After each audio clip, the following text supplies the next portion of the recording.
Il Comune di Monfalcone ha approvato il bilancio per quanto riguarda l'anno in corso e quello seguente. Signor Sindaco, è stato difficoltoso oppure è tutto andato secondo copione? Ma abbiamo una visione che ovviamente non è solo quella annuale, stiamo applicando il programma, in 2 anni e mezzo siamo riusciti ad abbassare la pressione fiscale di 2 milioni e 2, anche quest'anno, sia per quanto riguarda la Tari, pur implementando i servizi offerti al cittadino e alle imprese, siamo riusciti ad abbassare le tariffe non solo per le utenze domestiche ma anche per quelle non domestiche. Anche quest'anno siamo riusciti a contenere la pressione dell'IMU, ci siamo rivolti in particolare quest'anno non solo all'aliquota ordinaria ma anche a quella rivolta a chi fa e crea lavoro,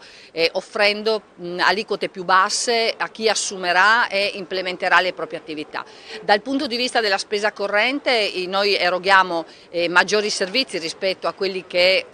generalmente si possono trovare, abbiamo ampliato l'orario di apertura della biblioteca, stiamo lavorando moltissimo per tutto ciò che riguarda la cultura, abbiamo avuto ed è ancora aperta la mostra Crali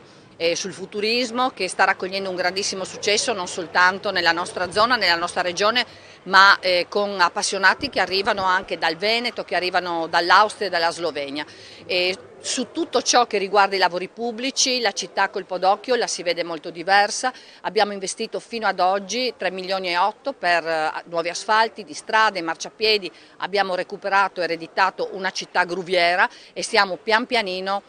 appunto ricreando condizioni di vivibilità buone. Il bilancio 19-20-21 prevede tra l'altro anche la ristrutturazione di ben 3 scuole,